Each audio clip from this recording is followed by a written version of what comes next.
Hey guys, it's Emily. Welcome everyone. On this video, I travel on what's called the Way of American Genius. Let's go!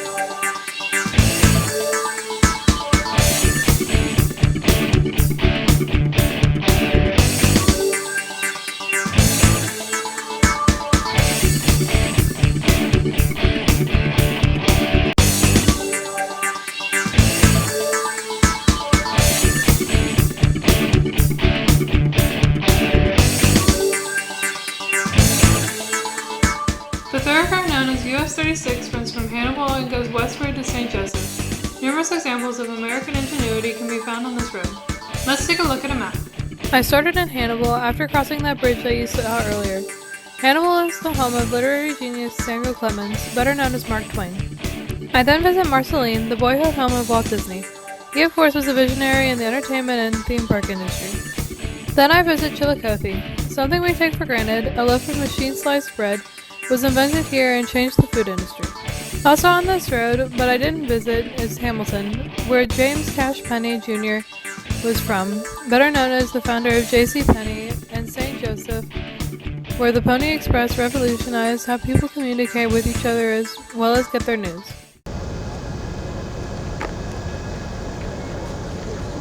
It's a beautiful day in northern Missouri. I'm at Lover's Leap, which is a wonderful overlook of the Mississippi River and the entire town of Hannibal.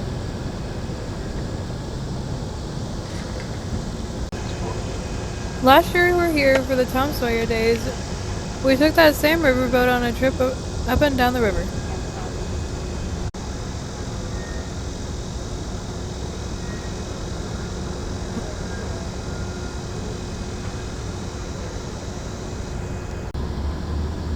There's the bridge we crossed.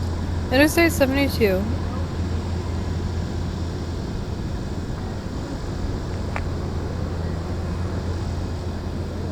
Here's that great view of Hannibal.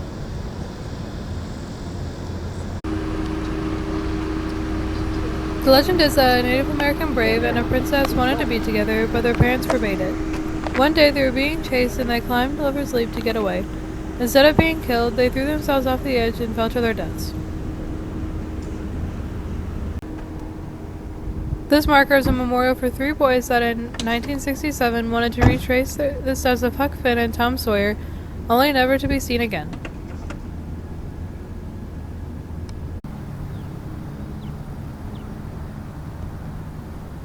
Time to head down this steep road and visit downtown Hannibal.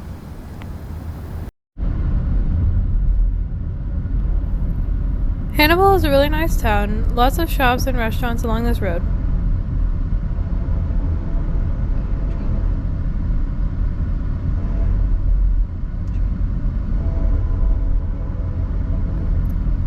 Looks like a movie theater down here as well as some hotels.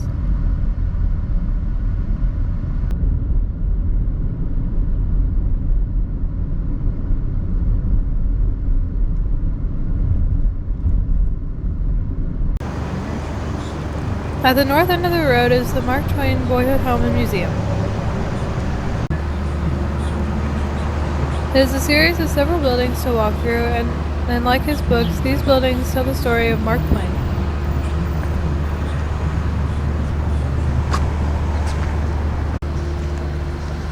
Remembrance of an American past. The boy, the writer, the man.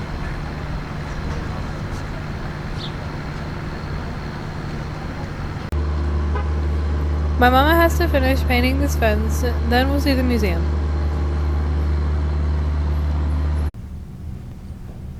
First up is the building that serves as the interpretive center, which goes to the life of Samuel Clemens.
Next up is a reconstruction of the Huckleberry Finn house.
Following the signs to continue on to the boyhood home of Mark Twain.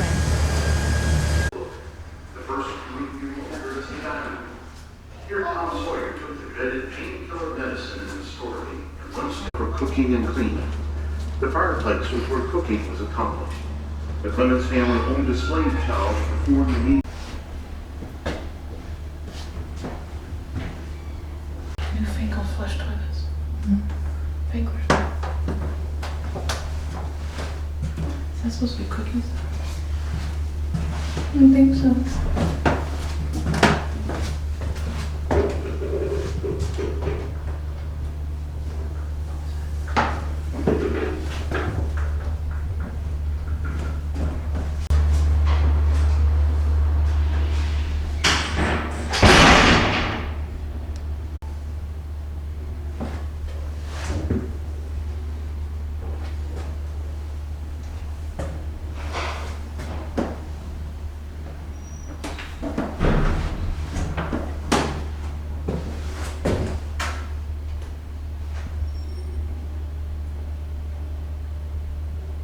I was like, okay, let's not get locked in here by someone. I don't want to be locked with creepy Samuel. Santa Claus. Did you just say creepy Samuel? I said creepy Samuel. Then whack me with a door.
Now I'm crossing the street to see Becky Thatcher's home.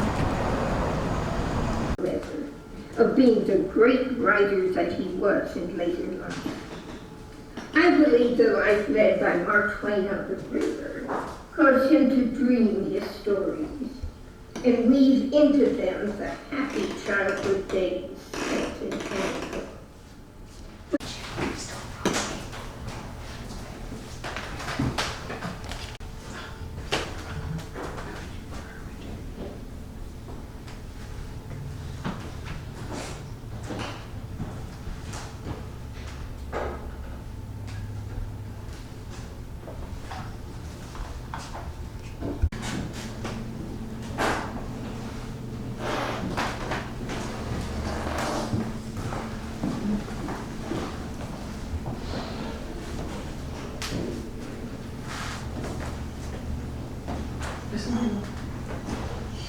Samuel Clemens was 12 years old when his father died. Shortly after his mother took him out of school, he was apprenticed to Joseph Honor to learn the printing trade. When Sam wrote the story with the space and intended paragraph, then wondered how the letters were picked up and placed in the composer's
This reconstructed building is Mark Twain's father's law office.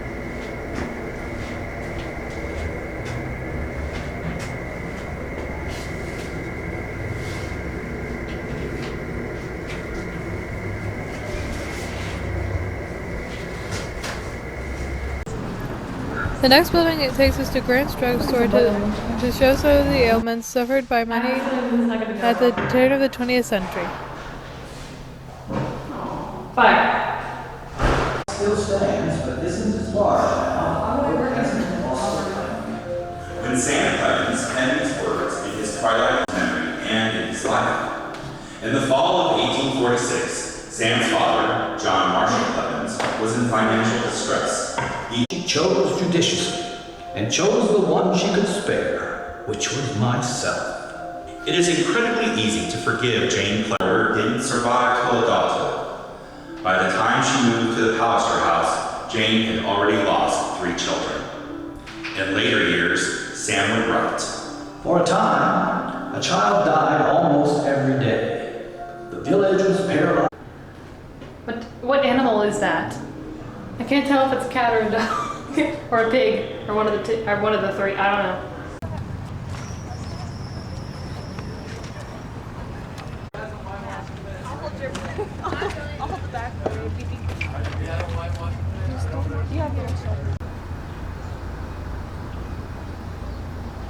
This was a nice, quick stop in Hannibal. Brought back some great memories of my visits last Independence Day. I bet this is even more beautiful when the leaves have fall colors. It's now time to head a little west to our next destination. It's time for me to get a little Disney magic in his boyhood town of Marceline. I'm only going to spend about an hour here, take a quick peek at the Disney farm and the downtown area.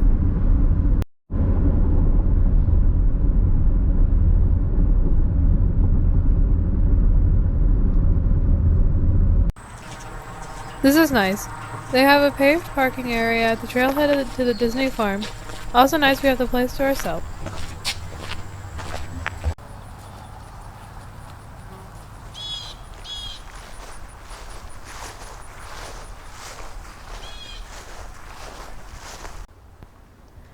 Inside the barn, you're allowed to sign your name. Last year we signed our name on the wall and on one of the ceiling beams. That didn't really work out all that well, but it's fine. Looks like my pink signature has faded in the last year. I'll need to fix that.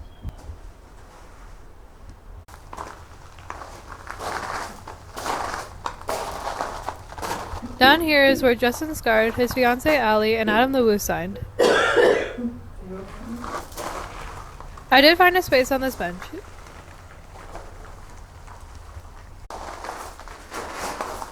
Looks better with a border around my signature.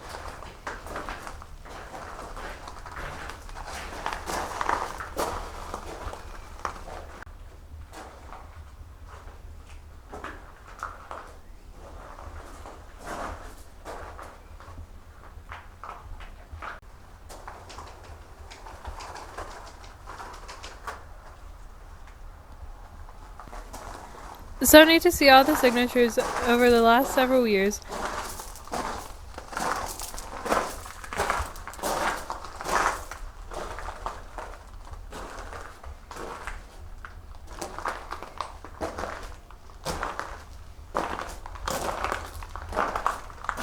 It's very warm in here though, so I'll need to head out.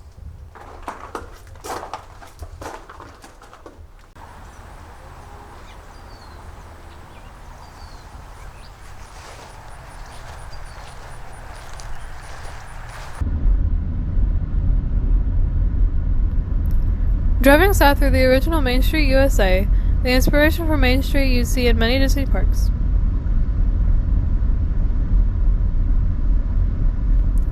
If Sleeping Beauty Castle were at the end of this road, you'd be in Disneyland. Very, very similar. On an intersecting road is a painted mural of the town.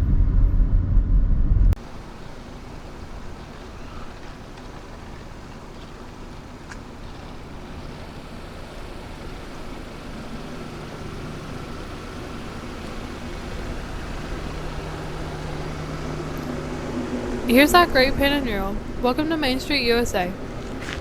It shows the various businesses on Main Street and also on the fringes of town. Definitely the Disney magic is strong here.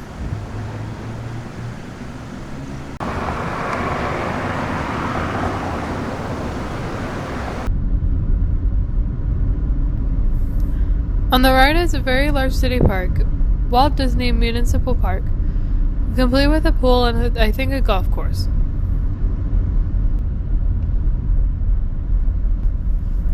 Now heading back north and leaving Marceline. So great to say hello, it would have been a shame if I passed this town by. Anyway, our next town was about an hour west of here.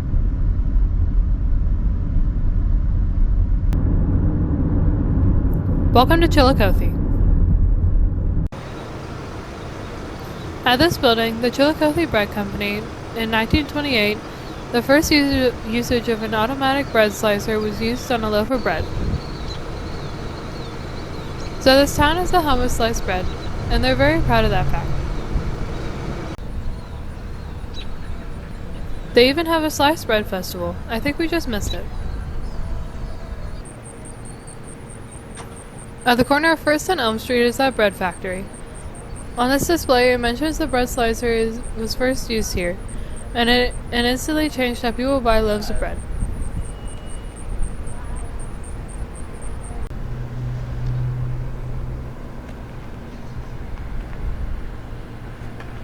Original site of the Frank Bench Bakery, home of sliced bread, July 7th, 1928.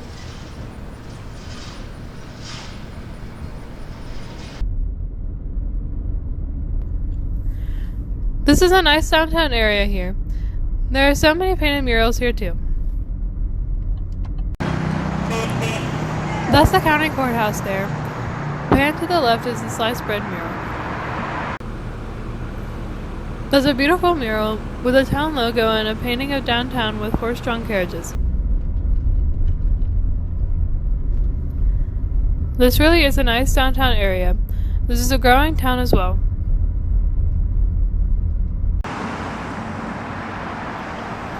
Murals with 6 of the businesses in this town.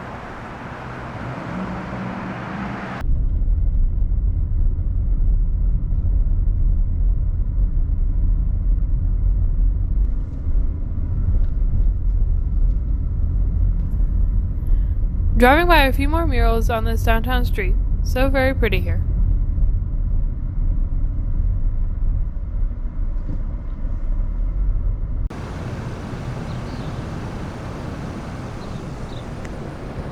Check this out. This looks like the Arts or Theater District, and the crosswalk is painted like the keys of a piano. That's really neat. Look at this building. The side is painted like a row of books. Kelly Polling Arts District. This is a close-up of that crosswalk, painted like piano keys. I didn't plan to stop in Chillicothe, but I'm glad I did. And that's it for my drive on the American Genius Highway in Missouri. And that concludes this series on my quick July 2021 trip. I still have yet to post any videos for my June 2021 road trip, so be on the lookout for those. Until then, I'll see you next time. Thanks for watching. Bye!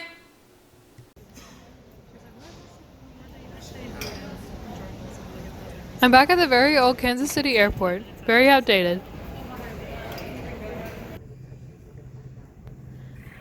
But they're building a whole new airport over there. 39 gates across 2 concourses, complete with a giant parking garage. Laid out like a tiny Atlanta airport. I think this will open in 2023.